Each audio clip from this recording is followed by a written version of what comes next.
So on inspection, so first we will see both right and left lobe and then isthmus. So right lobe is enlarged, it extends from this sternoclavicular joint and extend above it up till the thyroid upper border of thyroid cartilage, and laterally it is extending up to the posterior border of sternocleidomastoid. And the left one, the left lobe, that is also enlarged with extending from the this sternoclavicular joint up to the upper border of thyroid cartilage and extending laterally up to the posterior border of the sternocleidomastoid. And this there is slight prominence on the upper part of the left lobe of thyroid gland here. And on inspection of isthmus, so isthmus is extending just above the suprasternal notch. So which shows it is enlarged. So as compared to normally it is up to so it is up to 3 centimeter above the suprasternal notch. So here it is just above the suprasternal. Shape is clearly that is this is butterfly shape of the enlarged thyroid gland. Surface, the surface is smooth. Margins are well defined. The skin over the swelling, this is normal. There is slight pigmentation, hypopigmentation on right side of the skin over the right side of the gland and below it.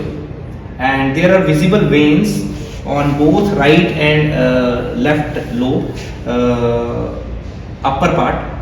So there is visible pulsation on left lobe. On inspection we see movement with deglutition. एक बार थूक निकलो aunty. So this swelling moves on the deglutition or swelling. And second is protrusion of tongue. एक बार जबान बाहर निकालो ऐसे और बाहर निकालो और बाहर निकालो. So on protrusion of tongue the swelling does not move. So it shows that it is not a thyroglossal. Inspection of lower border. So we can see the lower border of the thyroid gland. Lower border of isthmus, lower border of right and left lobe. So which shows there is no retrosternal extension. Moving on to palpation. So first thing we see on palpation is temperature. So we compare the temperature on both the sides. So using back of the hand on left side and on right side of the lobe on isthmus, and on both the sides it is temperature is comparable, and it is comparable as compared to the chest. So there is no, which shows there is no increased temperature over the thyroid gland or swelling. Second thing is tenderness. So we see the tenderness. So it is non-tender. Both the right lobe, left lobe and the isthmus, they are non-tender. Third thing is position and extent. So now we have some methods of palpation of thyroid gland. The first method is Leahy's method. So in Leahy's method we have to sit in front of the patient, and if we have to palpate the left lobe, so we will use left hand. So if we are going to palpate the left lobe, we will use left hand to push the thyroid towards the left from right side, and using the right hand we palpate the left lobe. So here we are looking anterolateral surface. So similarly, so one more thing we have to see, we have to flex the neck towards that side we are palpating. So like again, so this is pushing the thyroid to left side using the right hand, and using the right hand we are palpating the left lobe. Second, on palpation of the right lobe, so we have to push the thyroid left lobe from the left side using the right hand, and palpating the right lobe using the left hand. So this is the Leahy's method of palpation. Second method is in case of obese patient. So the gland is not that visualized. So what we have to ask patient to keep hands like this and then extend the neck. Thoda neck piche karo. Then again we have to palpate both the right and left lobe similarly. So on palpation both the lobes are enlarged. In case of small swelling, not that large, this method of palpation. So like for palpating the right thyroid lobe, so we use the thumb like this, and for palpating the left gland we use thumb like this. So for examination of posterior surface of thyroid, either we can examine from front. For palpating the left posterior surface, we push the right right lobe of thyroid like with left hand, and then using the right hand we insinuate the finger like this to palpate the posterior surface. Similarly for the right side of the gland, and we can also examine it posteriorly by palpating along the posterior border of the sternocleidomastoid muscle. We have to see the position and extent. So it is extending from the right lobe. It is extending from above the thyroid cartilage up to the sternoclavicular joint, and laterally it is extending up till the posterior border of the sternocleidomastoid. And similarly the left lobe, it is again it is from upper border of the thyroid cartilage up to the sternoclavicular joint, and laterally extending up to the posterior border of the sternocleidomastoid. Movements. So what we have to see movements. So जैसे यहाँ की पहले थूक निकला था, थूक निकलो एक बार. So we can feel the movement of thyroid gland bilateral lobes on deglutition. Second thing is protrusion of tongue. So ज़बान बाहर निकालो aunty. So similarly, as we saw in inspection, on palpation, we see whether the on protrusion of tongue, whether the gland is moving up down or not. So it is not moving. The next thing is size. So we have to measure the size of the gland. So like here it is butterfly shaped gland. It is extending from this up till this, and we have to measure the measuring tape or the scale. We measure the gland, the length of the gland, the width of the gland, the length of the isthmus. So here upper border is here, so we are measuring up till the lower border, that is up till the sternoclavicular joint. So it is about 5 centimeter long, and breadth from the isthmus up to the lateral border, so it is about 4 centimeter broad. Then the isthmus is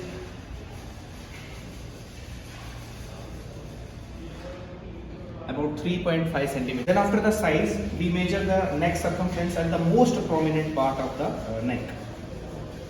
So this is the most prominent part of the neck. So measuring the circumference, neck circumference. So it is about 31.5 centimeter. So palpation of the surface. So surface is smooth. So left lobe, it is smooth. Isthmus, it is smooth. Margins. So the upper margin is here, is well defined. Lower margin is here, it is well defined. And lateral margin is here, this is well defined on the left. And similarly on the right side, the upper margin is here, it is well defined. Lateral margin is here, it is well defined, and lower margin is here. So we can feel the lower margin of the both the right and left lobe. Similarly isthmus, both the margin. So lower margin is reaching up to the suprasternal notch. Then consistency, it is soft. Both the lobes are soft. Isthmus is also soft. So pulsations can be felt on the lateral border of right thyroid lobe, and similarly on the lateral border of the left thyroid lobe. Thrill.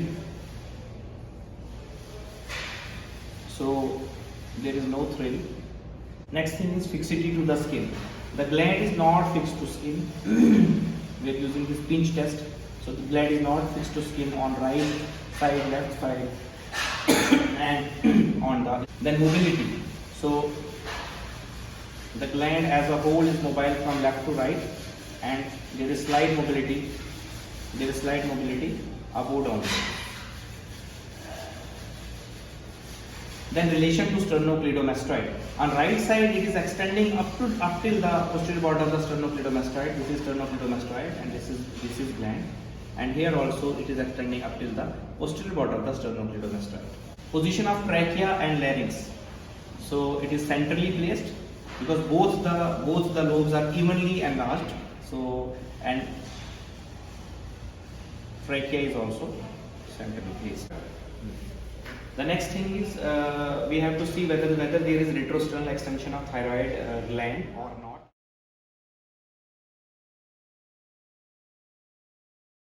The first thing, if there is retrosternal extension and it is enlarged, so there will be engorged veins or neck, face and chest wall, so which is not visible here.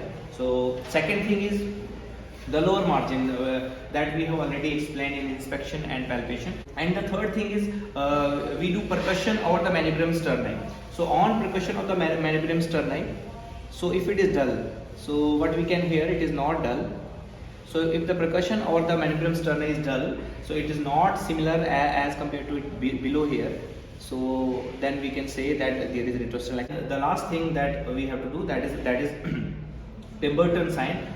So we ask the patient to raise her hands like this above the shoulder, and then we see whether there is engorgement of face. After 2 to 3 minutes, we see whether there is engorgement of face or not, and whether there are visible veins over the neck and the face. On raising the hands above the shoulder, there may be some respiratory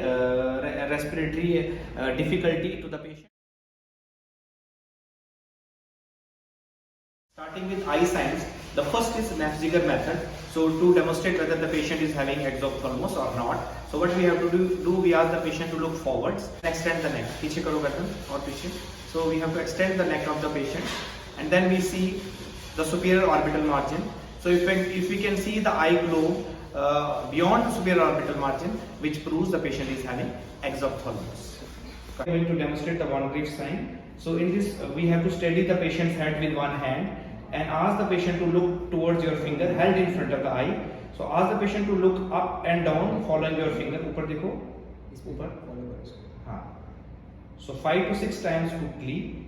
So normally the movement of the upper eyelid follows the movement of the eyeball. So in case of the thyrotoxicosis, the lid lag may be present. So while the eyeball move upward and downwards, and the upper sclera may be visible. So if the lid lag is present, the sign is said to be positive. We are going to demonstrate the Geoffroy sign. So what we have to do, we have to steady the patient head with one hand and ask the patient to look up at the ceiling. Auntie, ceiling की तरफ देखो, छत की तरफ देखो. Normally there will be wriggling of forehead while looking up. So in case of thyrotoxicosis, there will be loss of wriggling. The Mobius sign. The patient is asked to look at the distant object and asked to look at the finger of the clinician brought suddenly in front of the eye from the side. उंगली पे देखिए. Normally there is medial convergence of both eyeball and constriction of the pupil due to accommodation reaction. Again, in these patients, we see there is infrequent blinking, so which means Stilberg sign is positive. So we have to ask the patient to stretch out both the upper limbs in front and spread out the fingers. आगे कर लो aunty और उंगलियां ऐसे खोल लो. So we can see the presence of tremors in this patient.